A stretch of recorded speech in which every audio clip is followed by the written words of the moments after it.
Hello dear student, कैसे हो? Hope you are doing very well. बच्चों, lecture 3 on P block is again going to be very much fundamental. In this lecture बच्चों हमने बताया है significance of reduction electrode potential, क्योंकि बच्चों P block में हम लोग जनरली इनकाउंटर करते हैं ऑक्सीडेशन स्टेट के बारे में और स्टेबिलिटी ऑफ आयंस के बारे में। तो उसमें जो है SREP का यूज बहुत ही ज़्यादा हेल्प करता है। ठीक है, तो मैंने इसको एलिब्रेट करने की कोशिश की है, और जो भी बच्चों आपको इसमें प्रॉब्लम आती है तो हमेशा कमेंट ज़रूर कर दिया करो कि where you are getting problem, so that I can answer you and I will do something better in the next video lecture. तो watch it very sincerely. Thank you. Hello dear student, previous lecture में बच्चों हमने periodic properties of group 13 हमने start किया था, and now move on electronegativity. बच्चों, as you know that कि electronegativity क्या होता है कि साइज पे डिपेंड करता है, इफेक्टिव न्यूक्लियर चार्ज पे डिपेंड करता है। तो what do you think about electronegative trend, है ना? इलेक्ट्रोनेगेटिविटी के क्या ट्रेंड होगा? तो बच्चों आपने पढ़ा होगा कि टॉप टू बॉटम जाने से इलेक्ट्रोनेगेटिविटी क्या होता है, वो डिक्रीज होता है। बट बच्चों बी केयरफुल, ये अब ट्रेंड यहाँ पे चलने वाला नहीं है। ठीक है, इलेक्ट्रोनेगेटिविटी बच्चों यहाँ पे ऐसे चलता है: boron, aluminium, gallium, indium and thallium. इसकी इलेक्ट्रोनेगेटिविटी बच्चों होती है, बोरॉन की होता है 2.0, एल्यूमिनियम का होता है बच्चों 1.5, ये होता है 1.6, 1.7, 1.8। वेरी इंटरेस्टिंग कि यहाँ पे इलेक्ट्रोनेगेटिविटी पहले क्या हुआ, डिक्रीज हुआ। यहाँ पे क्या हो रहा है बच्चों, डिक्रीज हो रहा है। उसके बाद फिर इलेक्ट्रोनेगेटिविटी क्या हो रहा है, इंक्रीज हो रहा है। आप देख सकते हो ये इलेक्ट्रोनेगेटिविटी ग्रेजुअली इंक्रीज हो रहा है। ऐसा क्यों हुआ बच्चों, बता चुका हूँ। ऐसा इसलिए हो रहा है क्योंकि इनका जो इनर कोर इलेक्ट्रॉनिक कन्फिगरेशन है वो बच्चों क्या है, वो डिफरेंट है, और बिकॉज ऑफ दैट ये ऐसा ट्रेंड हो रहा है। ठीक है, हम बता चुके हैं what is inner core of electron. ये जो आउटर मोस्ट शेल के पहले वाला जो इलेक्ट्रॉनिक डिस्ट्रीब्यूशन होता है, that is called inner core electronic configuration. तो इनर कोर इलेक्ट्रॉनिक कन्फिगरेशन में बच्चों अगर क्या होता है, D10 होता है, F14 होता है, तो उसका जेड इफेक्टिव क्या होता है, बढ़ जाता है, और उस केस में जो net force of attraction on outer electron होता है वो बढ़ जाता है। एंड बिकॉज ऑफ इलेक्ट्रॉनिटी आप देख सकते हो स्लोली क्या हो रहा है, इंक्रीज कर रहा है। ठीक है, तो this is very very interesting, therefore you must, ठीक है ना, be careful at this point. अब नेक्स्ट बच्चों हम बात करने वाले हैं फिजिकल प्रॉपर्टीज़ की। तो फिजिकल प्रॉपर्टीज़ जो है सबसे पहले हम लोग बात करेंगे about boron, aluminium and gallium. इसमें क्या होता है ना बच्चों, बोरॉन जो होता है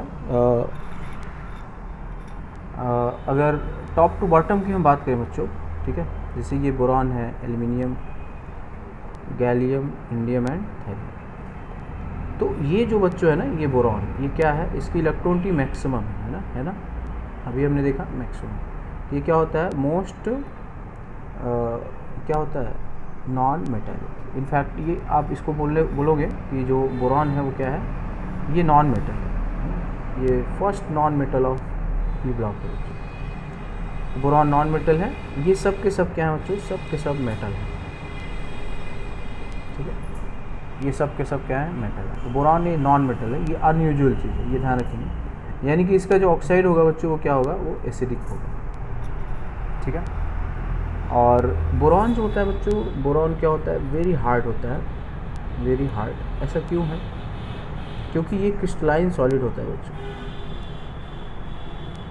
क्रिस्टलाइन सॉलिड क्या होता है, क्रिस्टलाइन सॉलिड जैसे नमक वगैरह है ना, सिंपल सी बात है कि जहाँ पे वेल डिफाइंड, ठीक है ना, अरेंजमेंट ऑफ आयंस होता है, एक रिपीटेड पैटर्न होता है, उसको हम लोग क्रिस्टलाइन सॉलिड कहते हैं। तो क्रिस्टलाइन सॉलिड होते हैं बच्चों जिनकी physical properties like melting point, boiling point बहुत ज़्यादा होती है, क्योंकि वहाँ पे बहुत ही क्लोज पैकिंग होता है। तो इस वजह से वहाँ पे फिटिंग बहुत ही बेहतर होती है।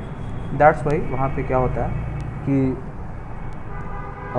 उसकी जो मेल्टिंग पॉइंट, बॉइलिंग पॉइंट होती है बच्चों बहुत ही ज़्यादा होती है। बोरॉन जो होता है वो कई सारे इलेक्ट्रोपिक फॉर्म में होता है बच्चों। ये क्या होता है, एलोट्रोपिक फॉर्म है ना, इसका एलोट्रोपिक फॉर्म मैनी होता है, बहुत सारा। क्या होता है बच्चों एलोट्रोपिक फॉर्म? एलोट्रोपिक फॉर्म का मतलब होता है सेम सब्सटेंस अलग अलग सॉलिड फॉर्म में पाया जाता है ना, जैसे कि कार्बन होता है, डायमंड है, ग्रेफाइट है, फुलरिन्स है, वैसे ही बोरॉन के भी कई सारे क्या होते हैं, एलोट्रोप्स होते हैं, ठीक है। तो उसका जो स्ट्रक्चर और बॉन्डिंग वगैरह है वो सब क्या होता है, डिफरेंट होता है, तो उसको हम लोग क्या बोलते हैं, एलोट्रोप्स बोलते हैं, ठीक है। अब क्योंकि इसकी क्रिस्टलाइन फॉर्म है, अभी हमने बताया, तो इसकी मेल्टिंग पॉइंट, बॉइलिंग पॉइंट क्या होगा बच्चों, बहुत ही अनयूजुअल होगा। तो बोरॉन जो होगा वो क्या होगा, मेल्टिंग पॉइंट, बॉइलिंग पॉइंट क्या होगा बच्चों, वेरी हाई होगा। क्यों हाई होगा, क्योंकि ये क्रिस्टलाइन सॉलिड है। क्रिस्टलाइन सॉलिड क्या होता है, क्लोज पैक्ड होता है। क्लोज पैक क्या होता है, उसकी डेंसिटी बहुत ज़्यादा होगा, एक ऑर्डर्ड पैटर्न को फॉलो करता है, तो उसको क्लोज पैक कहते हैं, है ना बच्चों। तो बोरॉन की जो मेल्टिंग पॉइंट, बॉइलिंग पॉइंट है वो बहुत ज़्यादा होती है, और उसका कारण है क्या है कि वो क्रिस्टलाइन फॉर्म में होता है, ठीक है। बाकी जो इसमें मेटल होते हैं ना बच्चों, वो क्या होते हैं, उसकी मेल्टिंग पॉइंट, बॉइलिंग पॉइंट उतनी ज़्यादा नहीं होती जितना बोरॉन की होती है, ये सॉफ्ट होते हैं। नीचे जाओगे बच्चों तो क्या होगा, मेटालिक करेक्टर इनका क्या होता है, बढ़ता है ना। अगर टॉप टू बॉटम यहाँ से यहाँ जाते हैं तो मेटालिक करेक्टर बढ़ेगा, ठीक है। तो एल्यूमिनियम मेटल है, गैलियम मेटल है, इंडियम मेटल है, थैलियम मेटल है। तो most metallic, that is most electropositive जो है वो कौन है बच्चों, थैलियम, ठीक है।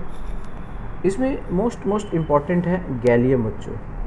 गैलियम जो होता है ये बहुत ही अनयूजुअल है, ध्यान रखना, मैं इसको ऐसा कर रहा हूँ। Gallium is very unusual. Why it is unusual, इसका मेल्टिंग पॉइंट होता है बच्चों अप्रॉक्स 30 डिग्री सेल्सियस, यानी कि 303 केल्विन होता है, और इसकी जो बॉइलिंग पॉइंट होता है बच्चों वो होता है 2676 केल्विन।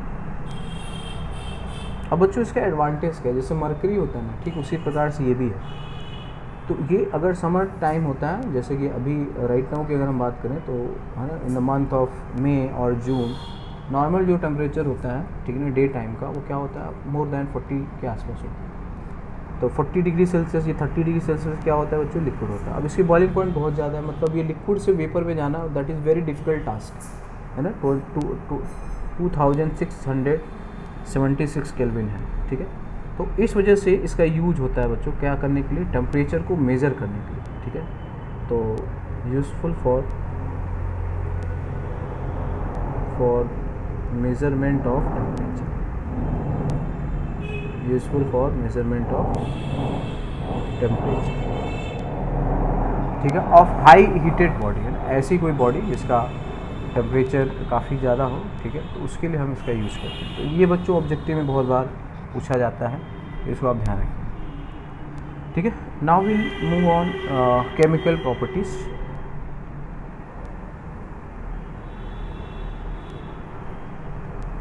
अदर जो इसमें हमने बताया ना बच्चों फिजिकल प्रॉपर्टी में, जैसे बोरॉन की बात हमने कर ली और गैलियम की बात कर ली, ठीक है। एल्युमिनियम क्या है, मेटल है, सॉफ्ट है ना, आपको पता ही है। एल्युमिनियम बहुत ज़्यादा हाईली कंडक्टिंग होता है, ठीक है। अगर एल्युमिनियम और कॉपर की बात करें तो एल्युमिनियम और कॉपर सेम वेट का है, तो एल्युमिनियम कॉपर से डबल कंडक्शन शो करता है, ठीक है।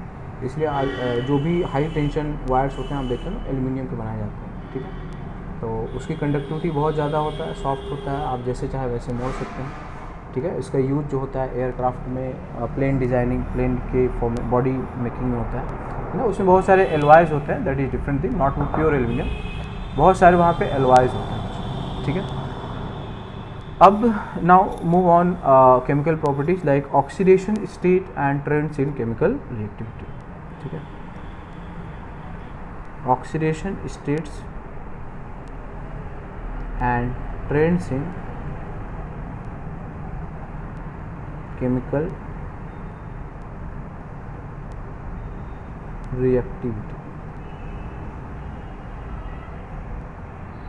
इसमें क्या होता है बच्चों कि एक चीज़ मैं आपको क्लियर करना चाहता हूँ। यहाँ पे एक बच्चों हम लोग डेटा यूज़ करते हैं ना, SREP, जो आपको टेबल दिया जाता है ना बच्चों, वो हमेशा क्या दिया जाता है, SREP। ये क्या है SREP? ये है बच्चों स्टैंडर्ड रिडक्शन इलेक्ट्रोड पोटेंशियल, ठीक है। SREP standard reduction electrode potential. Standard का मतलब कि जो सर्वमान्य हो, है ना, जो which is followed by everyone, ठीक है, दैट इज स्टैंडर्ड। और दूसरा एंड स्टैंडर्ड का मतलब है कि एट व्हाट कंडीशन। तो standard pressure and temperature that is 1 बार और 25 डिग्री सेल्सियस। तो 1 बार और 25 डिग्री सेल्सियस पे जो रिडक्शन इलेक्ट्रोड पोटेंशियल है, क्या है रिडक्शन इलेक्ट्रोड पोटेंशियल? जैसे बच्चों अगर हम ऐसे लिखते हैं Li solid to Li plus electrode, ठीक है बच्चों। तो ये जो है ना, ये क्या है, इसमें आप देखोगे what is going on in this reaction. Lithium जो होता है this is going to lose electron, ये इलेक्ट्रॉन को लूज़ कर रहा है, 0 से कहाँ पे जा रहा है, +1 में जा रहा है। It is losing electron, that's why ये ऑक्सीडेशन है। तो आप इसको क्या बोलोगे, ये ऑक्सीडेशन है, ये ऑक्सीडेशन है। तो इसके अकॉर्डिंग जो पोटेंशियल है, क्या होता है बच्चों पोटेंशियल का मतलब होता है ना capacity to do work. Potential का मतलब है कि उसके पास कितनी टेंडेंसी है, कितनी कैपेसिटी है परफॉर्म करने। सिंपल सी बात है ना, बोलते हैं ना कि इसके अंदर IIT JEE निकालने का पोटेंशियल है या IAS निकालने का पोटेंशियल है। तो पोटेंशियल का मतलब है कि स्ट्रेंथ है। तो इफ़ यू से दैट कि रिडक्शन इलेक्ट्रोड पोटेंशियल का मतलब क्या है कि वो रिडक्शन होने का जो पोटेंशियल है, मतलब वो उसका खुद का क्या हो, रिडक्शन, ठीक है बच्चों। और फॉर दिस रिएक्शन यहाँ पे ये क्या है स्टैंडर्ड ऑक्सीडेशन पोटेंशियल, मतलब इसके रिगार्डिंग एक्चुअल में बच्चों ये जो है ना, यहाँ पे हम बात करते हैं ना वोल्टेज की बात करते हैं, जो बैटरी होता है उसका जो वोल्टेज है दैट इज़ पोटेंशियल। EMF की बात करते हो, तो अगर बैटरी का पोटेंशियल ज़्यादा है तो इसका मतलब क्या होगा, दैट इज़ उसका EMF ज़्यादा है। तो EMF ज़्यादा है तो क्या होगा कि वो ज़्यादा करंट दे सकता है, ज़्यादा देर तक आप उससे इलेक्ट्रिसिटी को एक्सट्रैक्ट कर सकते हैं, ज़्यादा देर तक वो वर्क कर सकता है, ज़्यादा देर तक वो है ना मोटर चला सकता है, ज़्यादा देर तक वो व्हीकल चला सकता है। तो अगर उसका वोल्टेज ज़्यादा है तो इसका मतलब उसकी कैपेसिटी टू डू वर्क क्या है, ज़्यादा है बच्चों, ठीक है। तो SREP क्योंकि इलेक्ट्रोकेमिस्ट्री का पार्ट है but it is applied, that's why I am going to deal it, है ना, एट दिस पॉइंट। और तो बच्चों ये जो होता है ना SREP, अच्छा थर्मोडायनेमिक्स में आपने पढ़ा होगा बच्चों कि कोई भी रिएक्शन अपने आप होता है। अपने आप का मतलब वो स्वतः हो रहा है, उसको कोई उसके अंदर खुद टेंडेंसी है कि वो from reactant to product move करता है, ठीक है। तो so many things in natures, है ना, आर हैपनिंग बाय इटसेल्फ, है ना, विदाउट एनी एक्सटर्नल सपोर्ट। तो उसको हम लोग बोलते हैं बच्चों स्पॉन्टेनियस। उसका जो ΔG0 होता है वो <0 होता है, ठीक है। और एक फार्मूला आता है बच्चों ΔG होता है -NFE होता है बच्चों। तो अगर ये नेगेटिव होगा तो यहाँ से यहाँ माइनस लगा है तो E क्या आएगा बच्चों, पॉजिटिव आएगा। ये बहुत ही सिंपल सी बात समझने की कोशिश करना कि अगर ΔG नेगेटिव है तो बच्चों E जो होगा वो क्या होगा, वो पॉजिटिव होगा, ठीक है। If ΔG is negative then E will be positive. और नेगेटिव का मतलब क्या है कि स्पॉन्टेनियस है। स्पॉन्टेनियस का मतलब वो खुद होगा, अपने आप होगा, ठीक है। यानी कि अगर E पॉजिटिव है तो भी स्पॉन्टेनियस है, इसका भी मतलब क्या है, स्पॉन्टेनियस है। यानी कि ऐसा कोई रिएक्शन जिसका बच्चों E क्या है, पॉजिटिव है, तो वो रिएक्शन क्या होगा, स्पॉन्टेनियस होगा। उसके अंदर स्वतः टेंडेंसी होती है ना, जैसे कोई बच्चा होता है अपने आप पढ़ता है तो उसके अंदर स्वतः टेंडेंसी स्पॉन्टेनियसली वो पढ़ता है, ठीक है। तो उसके अंदर potential to crack IIT JEE और क्वालिफाई एग्ज़ाम क्या होगा, ज़्यादा ही होगा, ठीक है। तो ये जो है बच्चों यहाँ पे क्या हो रहा है, यहाँ पे ऑक्सीडेशन हो रहा है, ये ऑक्सीडेशन हो रहा है। तो इस रिएक्शन का जो पोटेंशियल होगा इसको हम लोग क्या बोलेंगे, ऑक्सीडेशन पोटेंशियल, SOP बोलेंगे, स्टैंडर्ड ऑक्सीडेशन पोटेंशियल। अब बच्चों IUPAC जो रिकमेंड करता है, IUPAC रिकमेंडेशन जो है वो क्या है कि हम जो भी कंपैरिजन करेंगे वो SREP से कंपेयर करेंगे। किससे करेंगे, SREP, ठीक है, इज़ यूजुअली, ठीक है, अप्लाइड, ठीक है, for tendency prediction of oxidation और रिडक्शन, ठीक है बच्चों। पहली चीज़ ध्यान रखना है कि कोई भी ई नॉट की वैल्यू अगर पॉजिटिव है, कोई भी ई की वैल्यू पॉजिटिव है तो स्पॉन्टेनियस होगा। ठीक है बच्चों, अगर कोई भी जो ई है, ठीक है, वो क्या है बच्चों, पॉजिटिव है, तो वो रिएक्शन क्या होगा, स्पॉन्टेनियस होगा।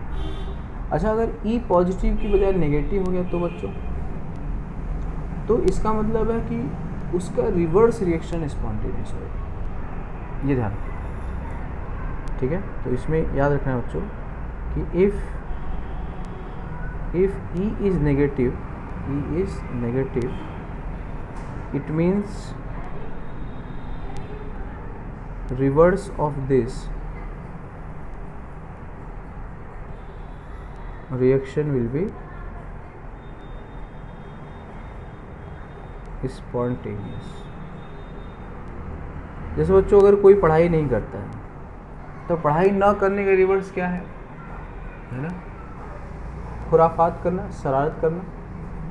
तो जो पढ़ाई नहीं करता है तो उसको पढ़ाई करने का ई क्या है, नेगेटिव है, और शरारत करने का जो ई क्या होगा, वो पॉजिटिव होगा।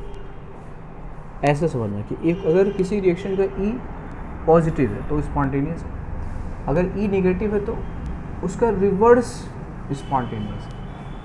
यानी कि अगर ई नॉट, अगर SOP है, अगर ये क्या है बच्चों, पॉजिटिव, तो क्या होगा बच्चों, ऑक्सीडेशन होगा।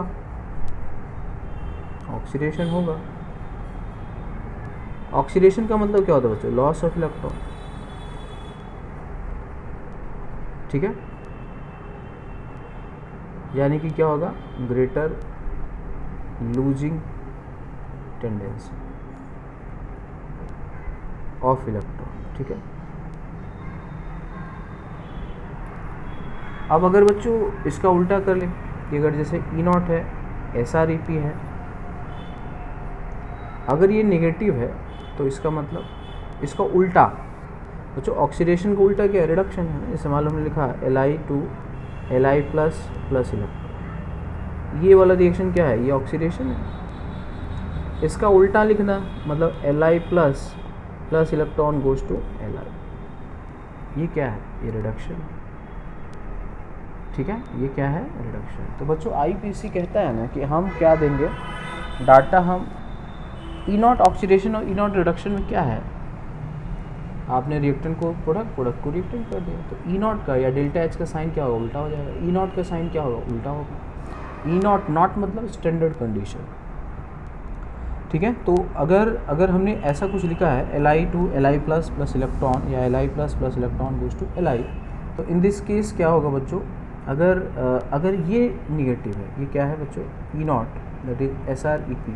अब बच्चों इसको मैं ऐसे लिखूँगा, ई नॉट ऑफ लेफ्ट में क्या है बच्चों, Li प्लस, राइट में क्या है, Li, ऐसे। ठीक है, तो जैसे ये वैल्यू आता है -3.05। बच्चों देखो मैंने ऊपर क्या बताया है, अगर ई पॉजिटिव होगा तो स्पॉन्टेनियस होगा, है ना। यहाँ पे मैंने बताया है कि अगर ई क्या है बच्चों, पॉजिटिव है, तो रिएक्शन स्पॉन्टेनियस है।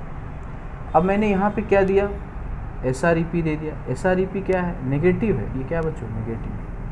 तो अभी क्या होगा, नेगेटिव है मतलब इसका उल्टा क्या होगा, स्पॉन्टेनियस। मतलब देखो ये +1 से 0 में ये +1 है और ये 0 है, तो इसका ऑक्सीडेशन स्टेट क्या हुआ, +1 से 0 मतलब डिक्रीज हो गया, दैट्स वाई रिडक्शन हो गया। बट इसका डेटा क्या दिया है, नेगेटिव दिया है, तो डेटा नेगेटिव मतलब this reaction is not spontaneous. यानी कि Li प्लस से Li नहीं बनना चाहेगा, बट उल्टा अगर हम कहें कि क्या Li से Li प्लस बनेगा, यस बनेगा। ये वाला जो है बच्चों, ये क्या होगा, इसका अगर हम लिखेंगे E not of Li2 Li plus, देखो ध्यान रखो बच्चों, Li2 Li प्लस, ये क्या है, Li प्लस 2 Li है, और ये वाला क्या है, Li2 Li प्लस। दोनों में क्या डिफरेंस है, रिवर्स है तो है, ये रिवर्स है। इसका ये वैल्यू जो होगा बच्चों, यानी कि इसका जो ई नॉट आएगा वो क्या आ जाएगा, Li2 Li प्लस, ये क्या होगा बच्चों, ये होगा +3.05।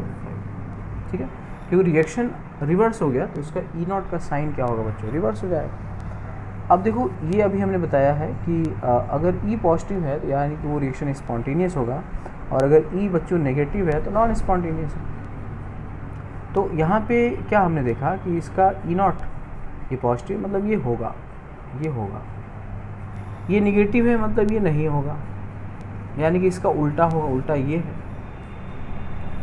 तो आईपीसी कहता है बच्चों ना कि मैं एसआरईपी दूंगा, उससे क्या तुम बता सकते हो, ठीक है, क्या बता सकते हो कि वो रिएक्शन होगा कि नहीं, वो ऑक्सीडाइजिंग एजेंट होगा कि रिड्यूसिंग एजेंट होगा, है ना। जैसे हमने कहा, फिर से मैं इसी बात पे आ रहा हूँ, तो अगर हमने कहा Li+2Li, ये डेटा दिया रहा है बच्चों, ये है 3.05 माइनस में, क्या इसे कंक्लूड करोगे, दिस शोज दैट कि E0 क्या है, नेगेटिव है, negative, that's why reverse reaction, E0 negative है। अच्छा, ये कौन सा रिएक्शन है,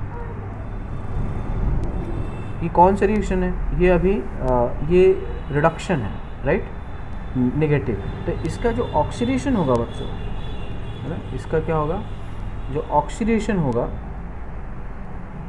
इसका ऑक्सीडेशन होगा वो क्या होगा, पॉजिटिव होगा। ऑक्सीडेशन मतलब किसका ऑक्सीडेशन, बोलो, ऑक्सीडेशन मतलब किसका ऑक्सीडेशन, Li का ऑक्सीडेशन, रिवर्स ही होगा ना, ये रिवर्स होगा।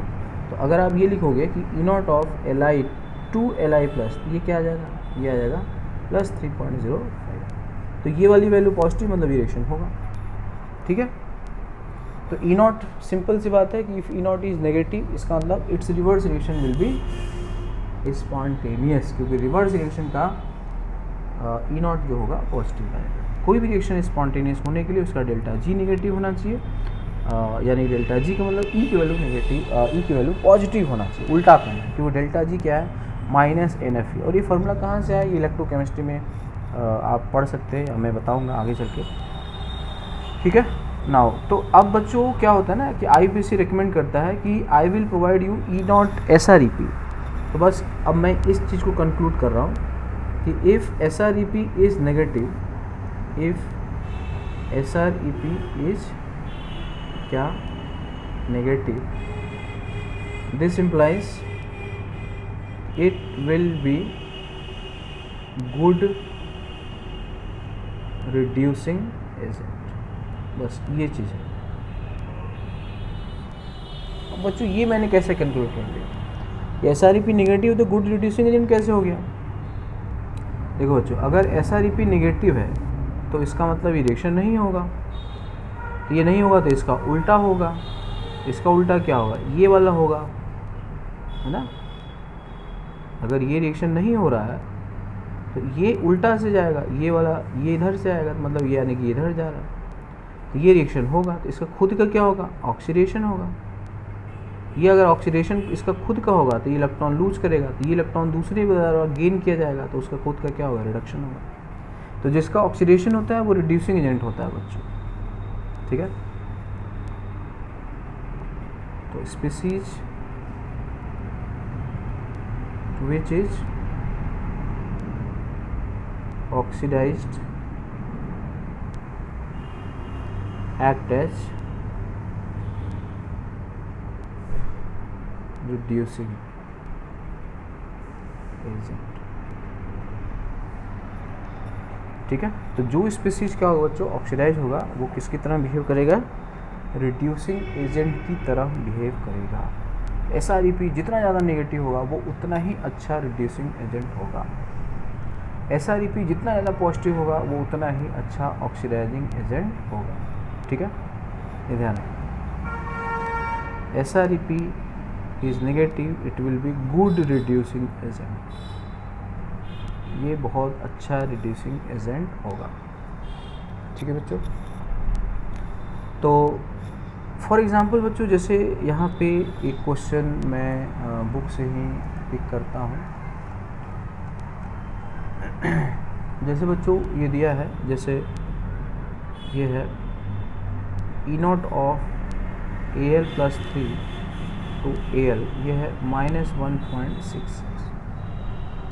तो व्हाट डू यू थिंक बच्चों, अब इसको देखो, इसको ध्यान से देखो, यहाँ से यहाँ क्या है, +3 से 0 है, मतलब ये क्या हो रहा है, रिडक्शन हुआ,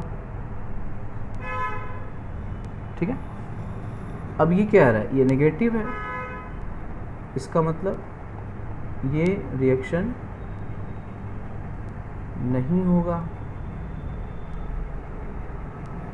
इसका मतलब इसका अपोजिट होगा, अपोजिट मतलब क्या अपोजिट है बच्चों? अपोजिट ये होगा Al है ना, जैसे ये रिएक्शन Al+3 से +3 इलेक्ट्रॉन टू Al, ये नहीं होगा, ये नहीं होगा। इसका उल्टा होगा तो उल्टा क्या होगा? Al+3 +3 electron. अब इसका E0 क्या है बच्चों? +1.66। ये रिएक्शन होगा तो E0 क्या है? पॉजिटिव, इसलिए दिस रिएक्शन इज पॉसिबल। इसका मतलब एल्यूमिनियम क्या होगा? वाटर में जाके क्या कर देगा बच्चों? इलेक्ट्रॉन लूज कर देगा। इसका मतलब क्या हुआ? Aluminium will lose electron in water, ठीक है, स्पॉन्टेनियस, ये अपने आप लूज कर देगा, ठीक है बच्चों। देयरफॉर क्या होगा? इसलिए एल्यूमिनियम क्या है? इलेक्ट्रोपॉजिटिव होगा, ठीक है, और ये अच्छा reducing agent, it will be very good reducing agent.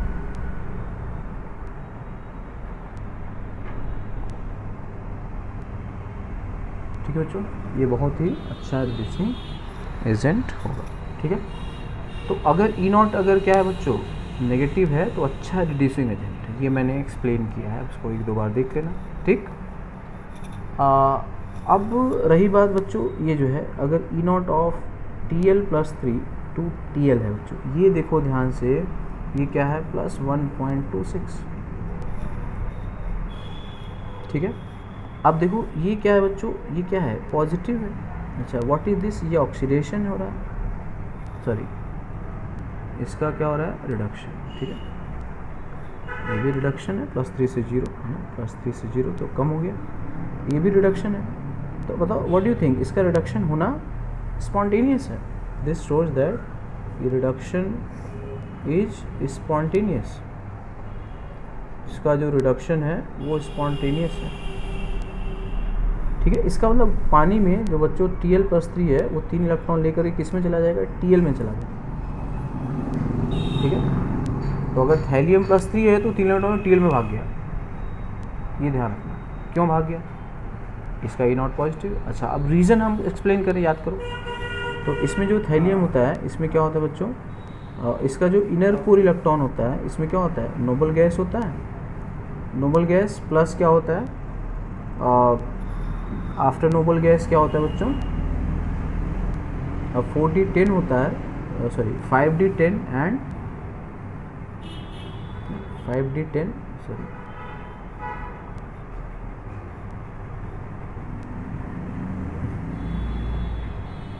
5d10 और 4 है 14, ठीक।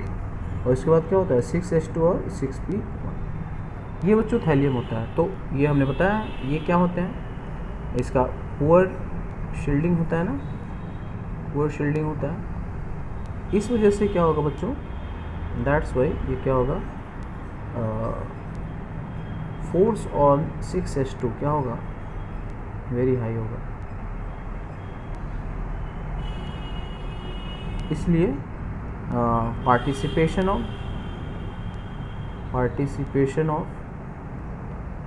6s2 in bond is very difficult। यही कारण है बच्चों कि उसका जो E0 है वो कहेगा भाई मैं इलेक्ट्रॉन लेके थैलियम में चला जाऊँगा या Tl+ में चला जाऊँगा, है ना। P1 पार्टिसिपेट कर सकते हैं, ठीक है, ये पार्टिसिपेट कर सकते हैं, ये पार्टिसिपेट करता है, ठीक है, बट S2 पार्टिसिपेट नहीं करता, इसलिए इसका जो E0 है क्या आएगा बच्चों? पॉजिटिव आ गया, ठीक है। वेयरएज जब एल्यूमिनियम का देखें तो एल्यूमिनियम का E0 क्या है? नेगेटिव है। तो नेगेटिव है तो इसका कैसे हुआ? रिडक्शन हुआ, तो इसका मतलब रिएक्शन नहीं होगा। इसका मतलब एल्यूमिनियम मेटल से इलेक्ट्रॉन लूज करेंगे। यहाँ पे देखो बच्चों, थैलियम आयन से इलेक्ट्रॉन गेन करके थैलियम बन जाएगा, मतलब वाटर में थैलियम से थैलियम+3 बनना पॉसिबल नहीं है, ठीक है। तो I hope you are getting this, ठीक है। तो बच्चों बस I am going to sum up कि अगर SREP क्या होता है बच्चों? नेगेटिव होगा तो क्या होगा? इट विल बी क्या होगा? गुड रिड्यूसिंग एजेंट, ठीक है। इसमें क्या होगा बच्चों, मेटल एटम, माइंड करो बच्चों, मेटल एटम है क्या है, metal atom will convert to metal ion spontaneously in water, ठीक है बच्चों। वो अच्छा रिड्यूसिंग एजेंट होगा, और जितना ज़्यादा नेगेटिव होगा बच्चों उतना ही बेटर वो रिड्यूसिंग एजेंट होगा। तो metal atom will convert to metal ion spontaneous, right. और बस ये ध्यान रखना बच्चों। और जब भी कुछ भी कन्फ्यूजन हो तो इसको याद रखना, Li + 2 Li ये आता है -3.05, ये क्या होता है बच्चों, स्ट्रॉन्गेस्ट रिड्यूसिंग एजेंट, ये स्ट्रॉन्गेस्ट रिड्यूसिंग एजेंट होता है। और मोस्ट इलेक्ट्रो, अच्छा बच्चों ये जो भी हम बात कर रहे हैं ना वो वाटर की बात कर रहे हैं, most electro positive in water, ठीक है। ये वाटर में मोस्ट इलेक्ट्रो पॉजिटिव होता है लिथियम, ठीक है, मोस्ट मेटालिक वाटर के अंदर, ठीक है। तो E0 की वैल्यू याद है तो ये याद नहीं करना बच्चों, ये आपको दिया रहता है। तो वो आपसे बताना चाहता है कि do you know the significance of E0 value, तो if you know it then you can explain many things, ठीक है। तो ठीक बच्चों, तो ऑक्सीडेशन स्टेट हमने देख लिया। तो अब देखो बच्चों, बोरॉन का जो ऑक्सीडेशन स्टेट है, अब इसका जो होता है बच्चों ना IE1 + IE2 + IE3, ठीक है बच्चों। बोरॉन का जो IE1, IE2 और IE3 होता है ये बहुत ज़्यादा होता है बच्चों, वेरी हाई। फर्स्ट मतलब बोरॉन से फर्स्ट इलेक्ट्रॉन निकालना, सेकंड निकालना, थर्ड निकालना बहुत मुश्किल है। क्यों मुश्किल है, क्योंकि उसकी साइज़ बहुत छोटा है, इलेक्ट्रॉन बहुत पास है, जेट इफेक्टिव ज़्यादा है, इस वजह से फोर्स बहुत ज़्यादा लगेगा। तो इन इलेक्ट्रॉन निकाल पाना बहुत ही मुश्किल, ठीक है ना, होगा। ये वेरी हाई है, इस वजह से B+3 does not exist in water, does not exist in, ठीक है बच्चों, ये वाटर में एग्जिस्ट ही नहीं करेगा। बट Al+3 क्या होगा, एग्जिस्ट करेगा, ठीक है। एल्यूमिनियम गैलियम+3 एग्जिस्ट करेगा, ठीक है बच्चों। थैलियम+3 और बोरॉन, गैलियम, इंडियम, ठीक है, +3 +1 एंड थैलियम फॉर +1 एंड +3। याद है बच्चों, जो बाद में लिख रहा हूँ ये अनस्टेबल है, इसका ये क्या है बच्चों, अनस्टेबल। जो पहले लिख रहा हूँ वो स्टेबल है, ठीक है। अभी मैंने ऊपर एक्सप्लेन किया है, थैलियम का हमने लिखा है noble gas 5d10 450, inner core electronic configuration ये है, पुअर शील्डिंग हुआ, जेड इफेक्टिव बहुत ज़्यादा होगा, तो 6p1 के इलेक्ट्रॉन पार्टिसिपेट तो करेगा मगर 6s2 का पार्टिसिपेट नहीं करेगा बच्चों, ठीक है। अब इसमें क्या होता है बच्चों कि जो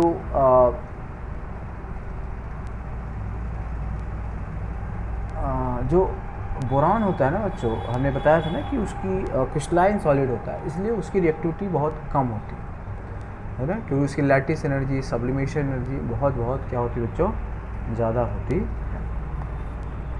दूसरा बच्चों इसमें क्या होता है कि ये बहुत इंपॉर्टेंट है, याद रखना बच्चों, ठीक है, ये बहुत ही इम्पॉर्टेंट है।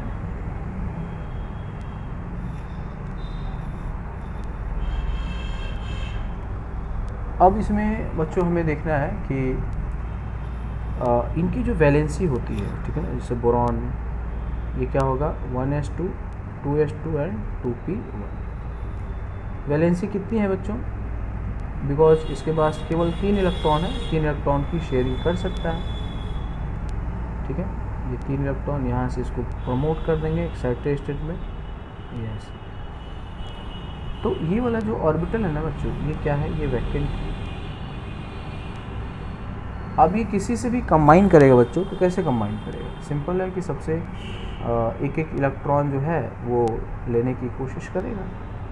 फॉर एग्जांपल अगर हम मोनोवेलेंट एटम लेते हैं, like fluorine, chlorine, bromine, like, है ना, तो इसमें क्या है बच्चों, देखो जैसे मान लो यहाँ पे फ्लोरीन आ गया, ठीक है, तब फ्लोरीन आएगा तो क्या होगा, वो एक इलेक्ट्रॉन लेके आएगा, तो इसकी पेयरिंग होगी यहाँ पे, ठीक है, ऐसे पेयरिंग होगा।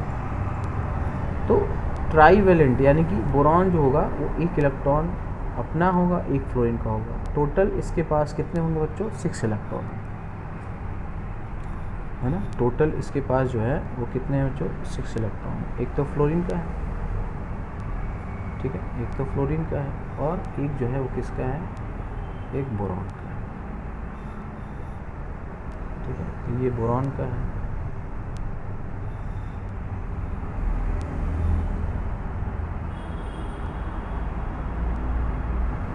तो यू कैन सी दैट बच्चों की टोटल जो बोरॉन के अराउंड है ना, बोरॉन के अराउंड कितने इलेक्ट्रॉन है बच्चों? 6 इलेक्ट्रॉन, 68 है, ठीक है। इनकम्प्लीट ऑक्टेट है बच्चों, ठीक है, इनकम्प्लीट ऑक्टेट।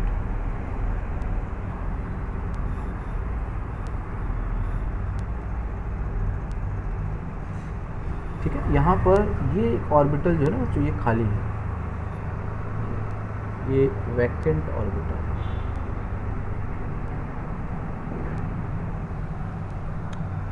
ठीक है। तो ये क्या होता है बच्चों? ये हाइपोवैलेंट है, it can accept a pair of electron from fluorine which will form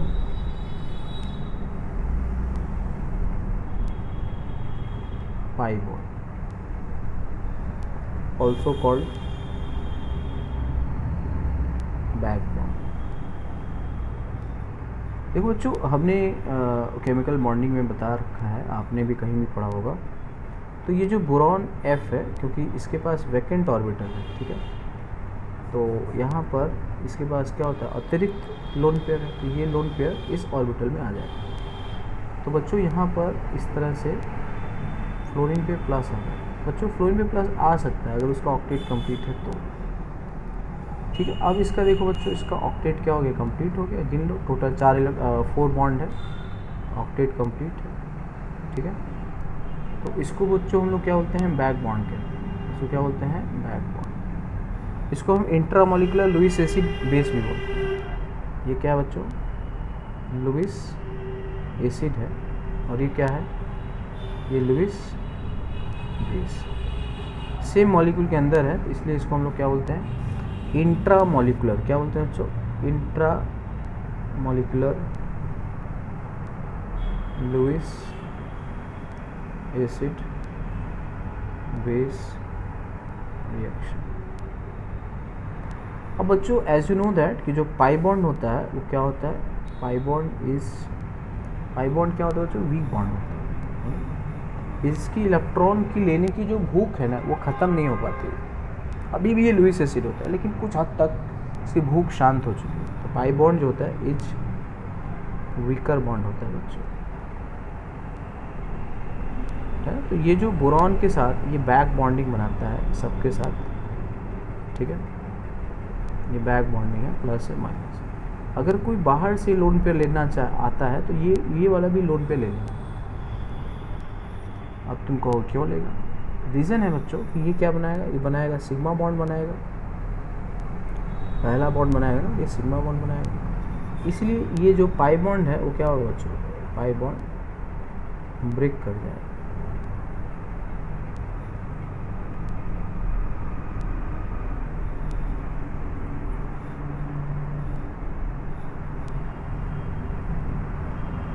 ठीक है बच्चों, तो इस वजह से ये लुईस एसिड है। बट अगर बैक बॉन्डिंग नहीं होता तो एसिडिकेशन बहुत ज़्यादा होती। बैक बॉन्डिंग होने से एसिडिकेशन कम हो गई।